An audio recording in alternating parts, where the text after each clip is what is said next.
بسم اللہ الرحمن الرحیم الحمد للہ رب العالمین نحمده ونستعینه ونستغفره ونؤمن به ونتوکل علیہ ونعوذ باللہ من شرور انفسنا ومن سیئات اعمالنا من يهده الله فلا مضل له ومن يضلله فلا هادي له ونشهد أن لا إله إلا الله وحده لا شريك له ونشهد أن سيدنا ونبينا وحبيبنا ومولانا محمدا عبده ورسوله صلى الله تعالى عليه وعلى آله وأصحابه وأزواجه وذرياته وجميع أهل بيته وبارك وسلم تسليما كثيرا كثيرا أما بعد فأعوذ بالله من الشيطان الرجيم بسم الله الرحمن الرحيم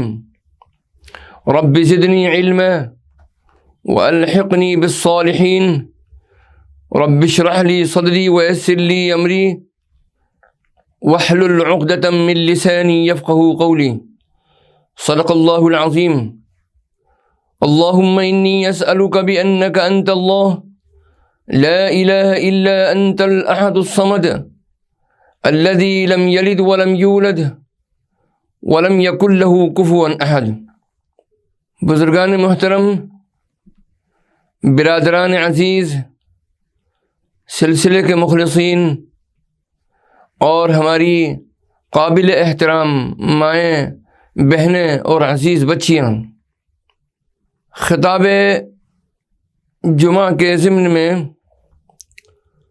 حضور نبی کریم صلی اللہ تعالیٰ علیہ وسلم کی سیرت مبارکہ، آپ کے اخلاق مبارکہ کی روشنی میں اور حسن اخلاق اور مکارم اخلاق پر جو کچھ بھی ارشاد فرمایا گیا احادیث مبارکہ میں، اس پر روشنی ڈالنے کا سلسلہ جاری و ساری ہے، اور یہ آج اس کی 14ویں قسط ہے۔ میرے عزیزوں اور دوستوں، حسن اخلاق میں ایک بہت بڑی صفت ہے کہ انسان کے اندر حیا کا ہونا اور اس کی سیرت کا پاک ہونا، اس کی زندگی تقوی والی ہو، پاکیزہ ہو، بد اخلاق نہ ہو اور بد اخلاقی سے وہ دور ہوں۔ اس پر ہم آج روشنی ڈالیں گے۔ میرے بزرگوں اور عزیز دوستوں، حیا ایک بہت بڑی اخلاقی خوبی ہے، اور بے حیائی ایک بہت بڑا اخلاقی مرض ہے۔ انسان حیا کی دولت سے محروم ہو جائے تو اس میں اور حیوانوں کے اندر، جانوروں کے اندر کوئی فرق باقی نہیں رہتا۔ حیا ایک ایسی قوت ہے جو انسان کو ہر قسم کے اخلاقی عیوب سے محفوظ رکھتی ہے۔ جن قباحتوں سے انسان کو باز رکھنے کے لیے نہ کوئی قانون کام آتا ہے اور نہ سزا کا کوئی خوف، ان قباحتوں سے انسان حیا کی بدولت محفوظ رہ سکتا ہے۔ سائنسی ترقی کے اس دور میں جن ترقی یافتہ قوموں نے حیا سے چھٹکارا حاصل کر کے مادر پدر آزادی کو اپنا اوڑھنا اور بچھونا بنایا ہے، ان کی نسلیں بد اخلاقی کے دلدل میں اس طرح پھنستی جا رہی ہیں کہ وہاں سے نکلنے کا کوئی راستہ کسی کو نظر نہیں آتا۔ ہر الہامی دین کا بنیادی مقصد انسانیت کی اصلاح کر کے اسے رب قدوس کے حضور میں جھکانا ہوتا ہے۔ اسی لیے ہر الہامی دین میں حیا کی اہمیت پر بہت زور دیا گیا ہے۔ حضور اکرم صلی اللہ تعالی علیہ وسلم کا ارشاد گرامی ہے، انبیاء سابقین کے کلام میں سے جو باتیں لوگوں تک پہنچی ہیں ان میں سے ایک یہ فرمان بھی ہے، اذا لم تستحی فاصنع ما شئت۔ یہ سنن ابن ماجہ کی روایت ہے۔ حضور پاک صلی اللہ تعالی علیہ وسلم نے ارشاد فرمایا، اگر تم حیا کی دولت سے بے بہرا ہو تو پھر جو چاہے کرتے رہو۔ اللہ ہم سب کو محفوظ مامون فرمائے۔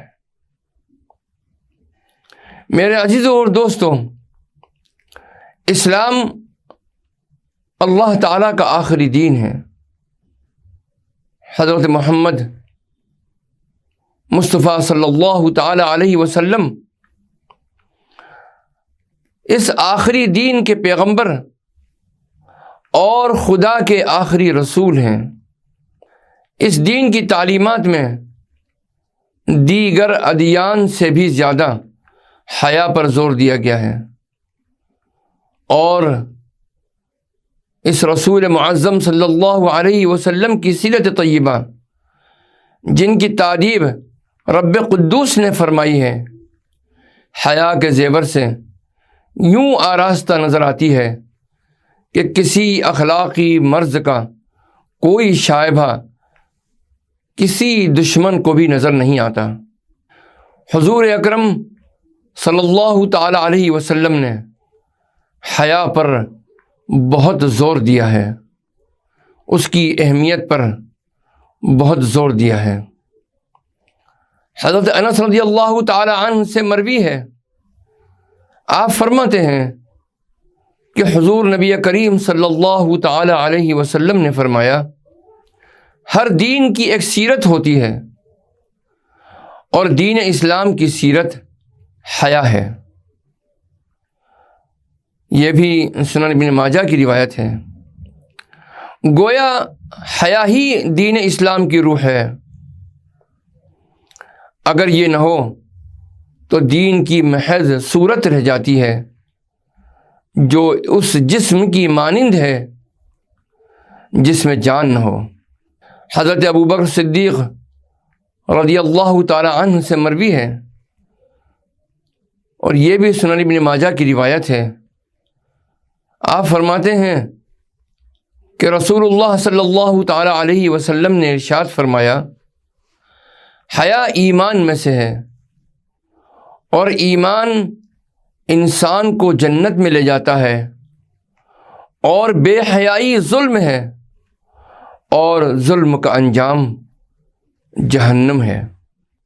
ایک دوسری روایت میں جو کہ ابن ماجہ کے اندر ہی آئی ہے، حضرت انس رضی اللہ تعالی عنہ سے مروی ہے، آپ فرماتے ہیں، بے حیائی جس چیز میں ہو اس کو معیوب بنا دیتی ہے، اور حیا جس چیز میں بھی ہو اسے خوبصورت بنا دیتی ہے۔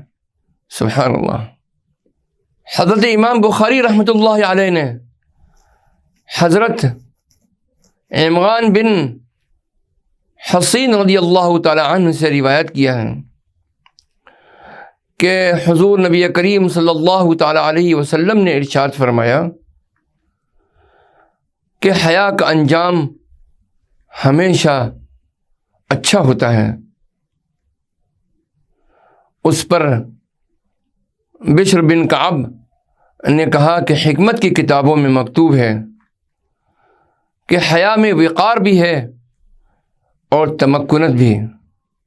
حضرت عمران بن حسین رضی اللہ تعالی عنہ نے ان سے کہا، میں تمہیں حضور پاک صلی اللہ تعالی علیہ وسلم کی حدیث سناتا ہوں اور تم مجھے اپنی کتابیں پڑھ پڑھ کر سناتے ہو۔ حضور نبی کریم صلی اللہ تعالی علیہ وسلم اللہ کے آخری رسول ہیں۔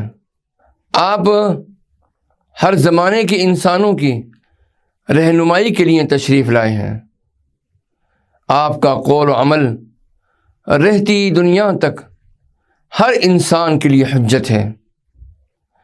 اسی لیے اللہ تعالیٰ نے آپ کی تعریف خود فرمائی اور آپ صلی اللہ علیہ وسلم کی ذات مقدسہ کو ہر قسم کے انسانی عیوب سے پاک رکھا۔ اللہ تعالیٰ نے حضور نبی کریم صلی اللہ تعالیٰ علیہ وسلم کو بعثت سے پہلے بھی اور بعثت کے بعد بھی ہر قسم کی اخلاقی خامیوں سے محفوظ رکھا۔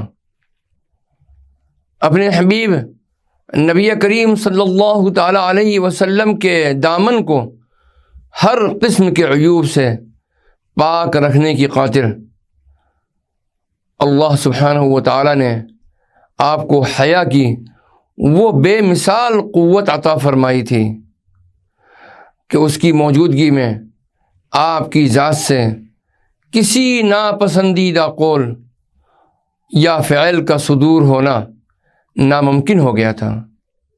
آپ صلی اللہ تعالیٰ علیہ وسلم کا بچپن اور آپ کا لڑکپن مکہ مکرمہ کی سرزمین پر اس دور میں گزرا جب شہر مکہ میں جہالت اپنے عروج پر تھی، اخلاقیات کا جنازہ نکل چکا تھا اور انسانیت دم توڑ رہی تھی۔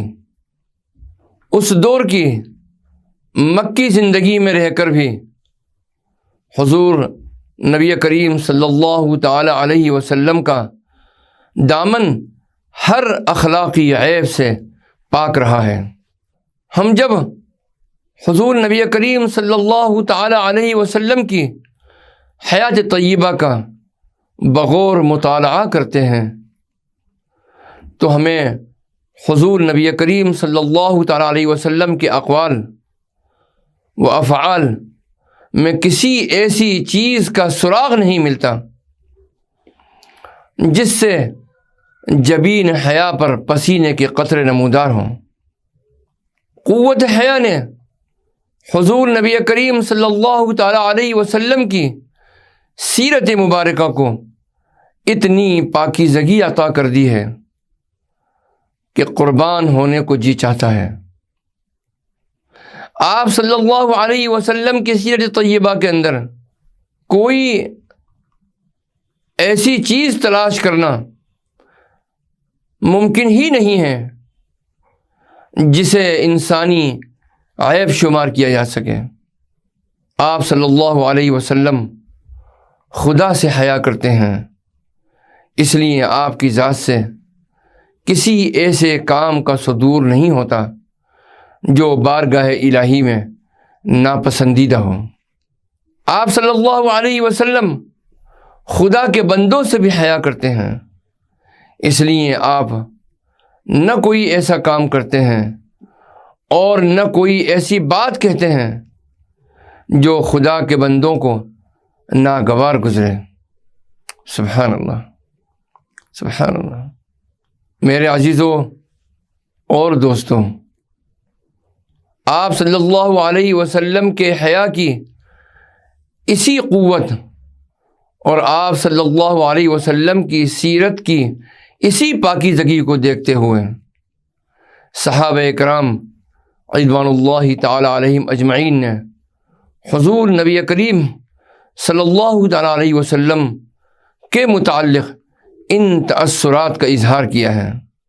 حضرت ابو سعید خدری رضی اللہ تعالی عنہ سے مروی ہے، آپ فرماتے ہیں حضور نبی کریم صلی اللہ علیہ وسلم اس کنواری لڑکی سے بھی زیادہ حیادار تھے جو اپنی پردگاہ میں ہوتی ہے۔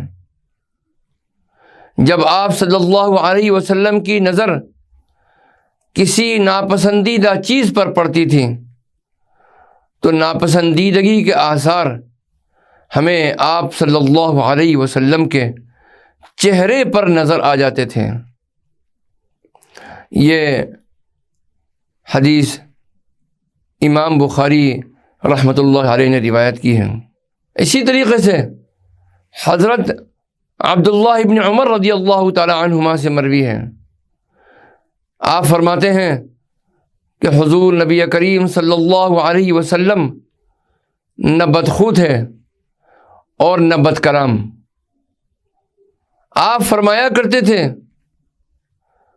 تم میں سے سب سے بہتر وہ ہیں جن کے اخلاق سب سے اچھے ہوں۔ حضرت انس رضی اللہ تعالی عنہ سے مروی ہے، آپ فرماتے ہیں کہ حضور نبی کریم صلی اللہ علیہ وسلم نہ گالیاں دینے والے تھے، نہ بدخو تھے اور نہ لعنت کرنے والے۔ جب آپ صلی اللہ علیہ وسلم ہم میں سے کسی پر غصہ ہوتے تو صرف یہ فرماتے تھے کہ اس کی جبین خاک آلود ہو، اسے کیا ہو گیا ہے۔ حضور نبی کریم صلی اللہ تعالی علیہ وسلم معلم بن کر دنیا میں تشریف لائے۔ مردوں اور عورتوں سب کو زیور علم دین سے آراستہ کرنا آپ کے فرائض نبوت میں شامل تھا۔ آپ صلی اللہ علیہ وسلم نے اپنے اس فریضے کی ادائیگی کے لیے راتوں کی نیند اور دنوں کا چین سب کچھ قربان کر دیا تھا۔ آپ صلی اللہ علیہ وسلم گالیاں دینے والوں اور پتھر مارنے والوں کو بھی علم دین کے زیور سے آراستہ کرنے کے لیے کوشاں تھے۔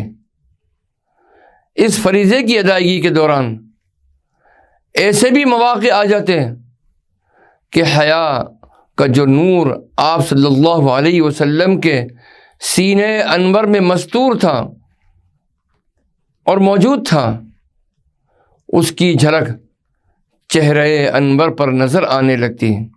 حضور نبی کریم صلی اللہ تعالی علیہ وسلم کے کامل الحیا ہونے کا اس سے بڑا کیا ثبوت ہو سکتا ہے کہ آپ صلی اللہ علیہ وسلم کی جلوت و خلوت کا مشاہدہ کرنے والے آپ صلی اللہ علیہ وسلم کے متعلق یہ شہادت دیتے ہیں، گواہی دیتے ہیں کہ آپ نے زندگی بھر کسی غیر محرم عورت کے ہاتھ کو نہیں چھوا۔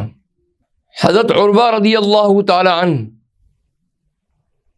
حضرت ام المؤمنین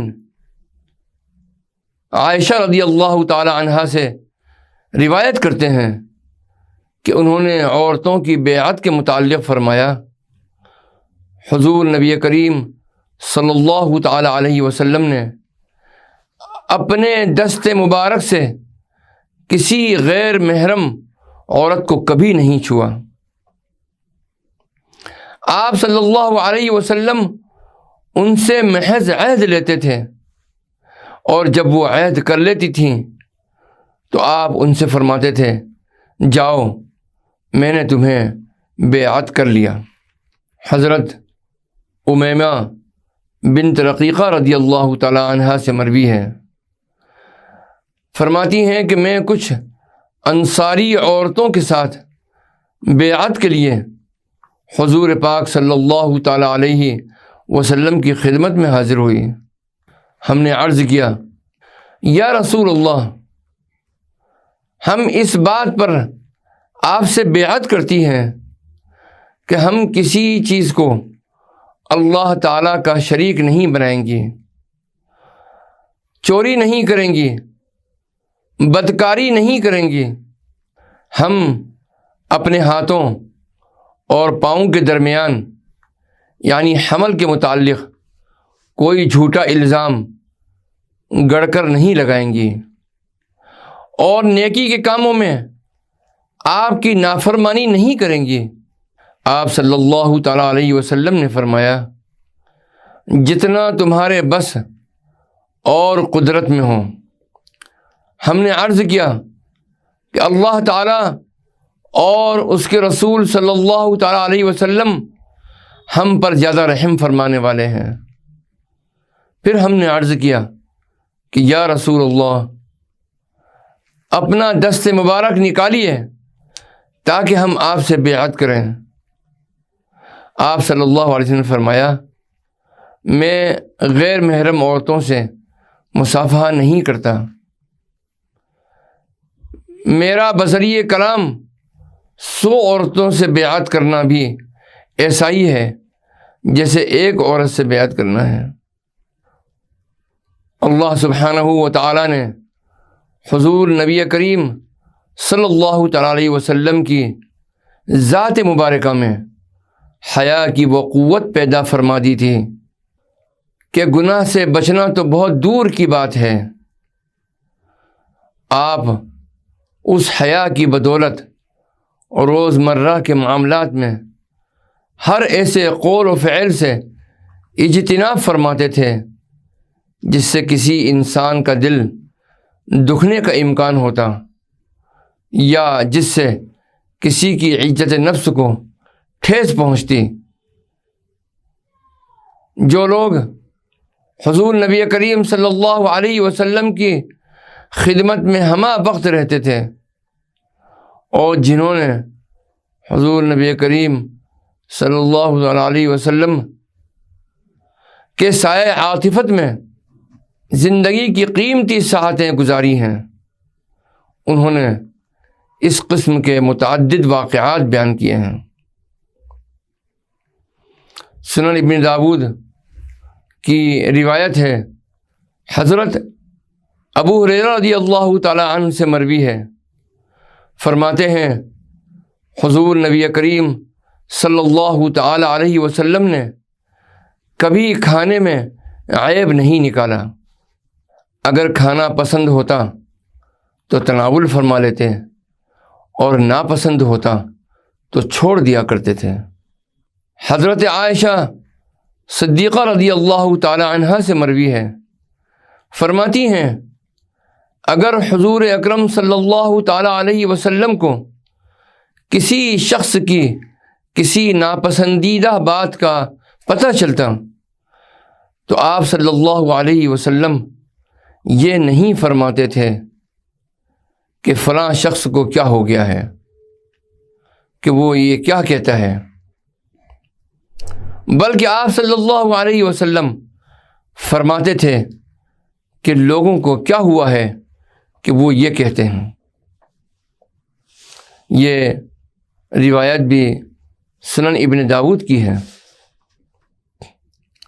تو میرے عزیزوں اور دوستوں، شرم اور حیا کا اثر آپ کی ایک ایک ادا سے ظاہر ہوتا تھا۔ کبھی کسی کے ساتھ بد زبانی نہیں کی، بازاروں میں جاتے تو چپ چاپ گزر جاتے ہیں، تبسم کے سوا کبھی لب مبارک خندہ و قہقہے سے آشنا نہیں ہوئے۔ بھری محفل میں کوئی بات ناگوار ہوتی تو لحاظ کی وجہ سے زبان سے کچھ نہ فرماتے، چہرے سے ظاہر ہوتا تھا اور صحابہ متنبہ ہو جاتے تھے۔ عرب میں اور ممالک کی طرح شرم و حیا کا بہت کم لحاظ تھا، ننگے نہانا عام بات تھی، حرم کعبہ کا طواف ننگے ہو کر کرتے تھے۔ حضور نبی کریم صلی اللہ علیہ وسلم کو طبعاً یہ باتیں سخت ناپسندیدہ تھیں۔ ایک دفعہ فرمایا کہ حمام سے پرہیز کرو۔ لوگوں نے عرض کیا کہ حمام میں نہانے سے میل چھوٹتا ہے اور بیماری میں فائدہ ہوتا ہے۔ ارشاد فرمایا کہ نہاؤ تو پردہ کر لیا کرو۔ عرب میں حمام نہ تھے، لیکن شام و عراق کے جو شہر عرب کی سرحد سے ملے ہوئے تھے وہاں کثرت سے حمام تھے۔ اس بنا پر آپ صلی اللہ علیہ وسلم نے فرمایا کہ تم جب عجم فتح کرو گے تو وہاں حمام ملیں گے، ان میں جانا تو چادر کے ساتھ جانا۔ سنن ابو داود میں روایت ہے کہ حضرت صلی اللہ تعالی علیہ وسلم نے حمام میں نہانے کو مطلقاً منع کر دیا تھا، پھر مردوں کو پردے کی قید کے ساتھ اجازت دی، لیکن عورتوں کے لیے وہی حکم قائم رہا۔ عرب میں جائز ضرورت نہ تھے، یعنی استنجا خانے نہیں تھے، لوگ میدانوں میں رفع حاجت کے لیے جایا کرتے تھے، لیکن پردہ نہیں کرتے تھے، بلکہ آمنے سامنے بیٹھ جایا کرتے تھے اور ہر قسم کی بات چیت کرتے تھے۔ حضرت صلی اللہ علیہ وسلم نے اس کی سخت ممانعت فرمائی اور فرمایا کہ خدا اس سے ناراض ہوتا ہے۔ معمول تھا کہ رفع حاجت کے لیے اس قدر دور نکل جاتے تھے کہ آنکھوں سے اوجل ہو جاتے۔ مکہ معظمہ میں جب تک قیام تھا حدود حرم سے باہر چلے جاتے، جس کا فاصلہ مکہ معظمہ سے کم از کم 3 میل تھا۔ جب کوئی خطا کار حضور نبی کریم صلی اللہ تعالیٰ علیہ وسلم کی خدمت میں حاضر ہو کر معافی کا خواستگار ہوتا تو حضور نبی کریم صلی اللہ تعالیٰ علیہ وسلم شرم سے گردن مبارک جھکا لیا کرتے تھے۔ سبحان اللہ۔ یہ ترمذی شریف کی روایت ہے۔ اللہ سبحانہ و تعالی ہمیں حضور نبی کریم علیہ الصلاۃ والسلام کی جیسی شرم اور حیا ہمیں اور آپ کو اور پوری امت مسلمہ کو، ہماری آپ کی قیامت تک نسلوں کو، قیامت تک کے لیے اللہ اس نعمت سے مشرف فرما دے، اور شرم اور حیا کی اس اعلیٰ صفت کی بدولت اللہ ہم سے، آپ سے اور پوری امت سے راضی ہو جائے۔ آمین ثم آمین یا رب العالمین۔ والصلاة والسلام علی النبی الکریم۔ والسلام علیکم ورحمۃ اللہ وبرکاتہ۔ بسم اللہ الرحمن الرحیم۔ اللہم صل علی سیدنا و مولانا محمد وعلى آل سيدنا ومولانا محمد وبارك وسلم۔ اللهم أنت السلام ومنك السلام، تباركت يا ذا الجلال والإكرام۔ اللهم إنا نعوذ بك من منكرات الأخلاق والأعمال والأهواء والأدواء۔ اللهم إنا نعوذ بك من منكرات الأخلاق والأعمال والأهواء والأدواء۔ اللهم وفقنا لما تحب وترضى، واجعل آخرتنا خيرا من الأولى۔ اللهم ارزقنا حب نبيك وحبيبك محمد صلى الله عليه وسلم، وارزقنا شفاعته واتباعه ولقاءه۔ ربنا آتنا في الدنيا حسنة وفي الآخرة حسنة وقنا عذاب النار۔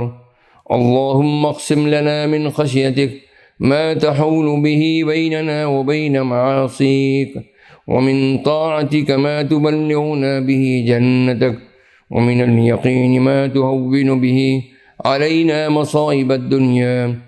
ربنا تقبل منا إنك أنت السميع العليم، وتب علينا يا مولانا إنك أنت التواب الرحيم۔ وصلى الله تعالى على خير خلقه سيدنا محمد وعلى آله وأصحابه أجمعين برحمتك يا أرحم الراحمين۔